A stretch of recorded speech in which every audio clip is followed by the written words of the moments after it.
Selam aleikum, thot cilat kritere I duan një faqes e cila ka synim t'i bashkon të rritë për martesë. Aleikum selam rahmetullah, në bazë të asaj që unë po e kuptoj, është për qëllim faqet në rrjetet sociale të cilat kanë për qëllim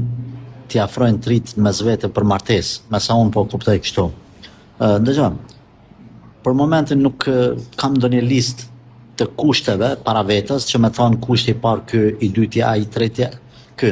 Por gjithmonë le të jetë frika e Allahut azza xal mes këtyre rasteve, mes të kësaj mesele, pastaj mbikëqyrësit ta kenë organizuar në atë formë faqen,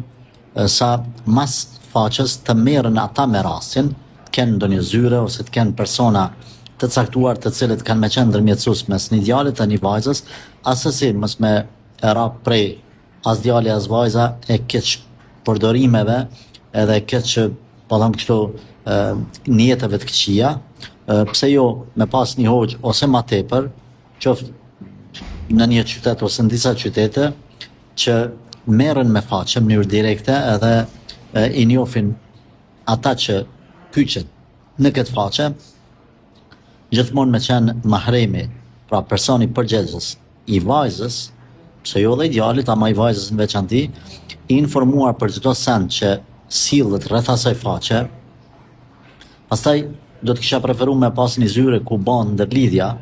e dy palëve, do të thonë thirrët familja e vajzës bashkë me vajzën, pastaj familja e djalit bashkë me djalin, edhe takon aty, edhe merret një vendim, do të thonë për martesë. Kujdes me ato bëshllëqet, zbrastirat që mundet ndonjë rrugaç me I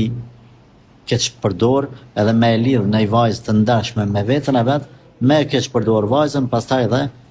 thjesht mos mu feju as mos mu martu me ta. A janë të nevojshme këto faqe?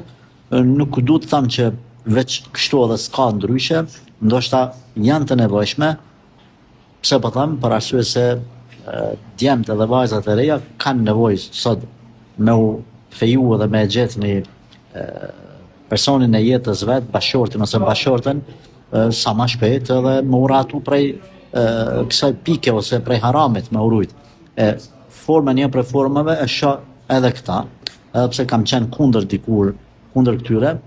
faqeve, por nëse monitorohet edhe mbikëqyret nga njerëz të besueshëm, që I njohin njerëzit, po ashtu gjithmonë është lidhja serioze, edhe janë në dijeni prindrit e dy palëve, mendoj që nuk ka me pas problem me izin të Allahut. Prandaj Zoti I moh gjithë secillit në drejtimin